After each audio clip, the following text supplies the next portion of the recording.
দেখুন, ইলেকশনকে সামনে রেখে অবশ্যই বিভিন্ন আইনশৃঙ্খলা বাহিনী তাদের বিশেষ অভিযান পরিচালনা করছে। যে হারানো অস্ত্র ছিল আপনারা দেখেছেন, আমরা আমাদের ব্রিফিংয়ে কভার করেছি। অলমোস্ট মোর দ্যান 80% হারানো অস্ত্র উদ্ধার করা হয়েছে। এখনও যে 20% অস্ত্র বাইরে আছে সেগুলোর জন্য অভিযান চলমান আছে। আমরা আশা করছি যত দ্রুত সম্ভব এগুলো উদ্ধার করলে আমাদের অবশ্যই ইলেকশনকে একটি সুস্থ, নিরপেক্ষ এবং গ্রহণযোগ্য ইলেকশন করতে এটা সহায়তা করবে। আপনার মবের বিষয়ে যেটি বললেন, দেখুন, মব বিরুদ্ধে আমাদের জিরো টলারেন্স এটা আমরা বলেছি। অবশ্যই যেখানে যখন মব হয়েছে সাথে সাথে সেনাবাহিনী দ্রুততম সময় সেখানে পৌঁছে সেটাকে পরিস্থিতিকে নিয়ন্ত্রণে নিয়ে এসছে। কয়েকটি জায়গায় যেখানে আমাদের বিলম্ব হয়েছে সেটা আমাদের যে সোর্স থেকে ইনফরমেশন পেতে আমাদের বিলম্ব হয়েছে এক। আর আপনারা জানেন যে কোনো ঘটনা ঘটার পরে রেসপেক্টিভ আইনশৃঙ্খলা বাহিনী সেখানে মোতায়েন হয়। তারপরে আমাদেরকে যখন সেনাবাহিনীকে রিকোয়েস্ট করা হয়, বাই দিস টাইম কিছু কিন্তু কালক্ষেপণ হয়ে গেছে অটোমেটিক্যালি। তারপরেও আমরা আমাদের নিকটস্থ ক্যাম্প থেকেও যদি আমরা আমাদের পেট্রোল পাঠাই তারপরেও কিন্তু কিছুক্ষণ বিলম্ব হয়। এই সময়ের মধ্যে আসলে কোনো ঘটনা যদি ঘটে যায় সেটার দায়ভার আইনশৃঙ্খলা বাহিনী নিতে পারে না। বাট এমন একটু উদাহরণও দেখাতে পারবেন না যেখানে আমাদেরকে রিকোয়েস্ট করা হয়েছে বাট আমরা যাইনি, বা সেনাবাহিনীর সামনে মব হয়েছে সেনাবাহিনী কোনো অ্যাকশান নেয়নি, এরকম কোনো ঘটনা এখন পর্যন্ত ঘটেনি।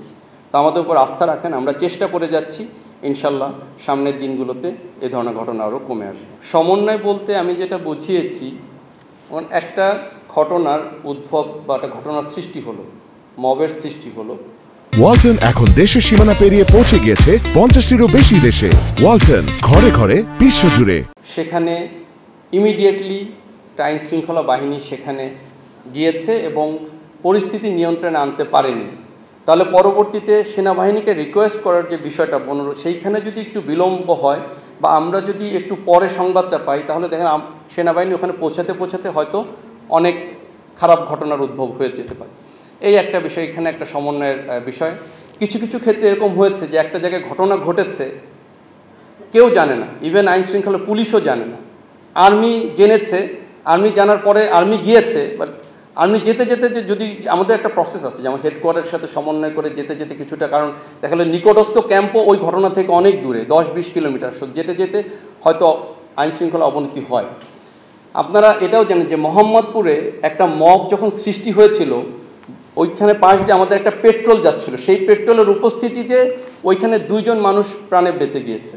তো আমরা যেখানে যতটুকু সম্ভব আমরা চেষ্টা করছি যে আইনশৃঙ্খলাটাকে উন্নতি করার জন্য। আসলে এভরি ডোর স্টেপে তো থাকা সম্ভব না, আপনারা জানেন আমাদের লিমিটেশন আছে।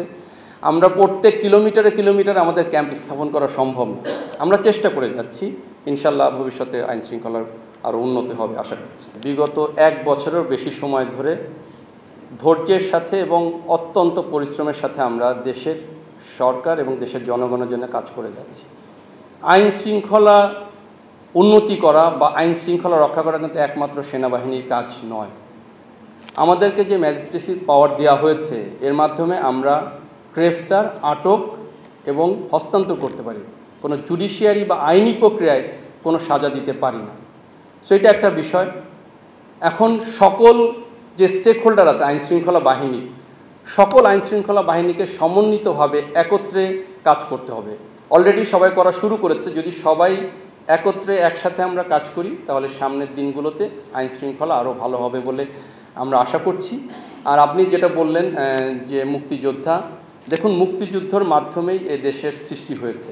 আমরা মুক্তিযোদ্ধাদেরকে সম্মান করি, শ্রদ্ধা করি, আমাদের অন্তরের অন্তঃস্থল থেকেই শ্রদ্ধা করি এবং এই শ্রদ্ধা সম্মান আগেও যেমন করতাম এখনও করি, ভবিষ্যতেও করব।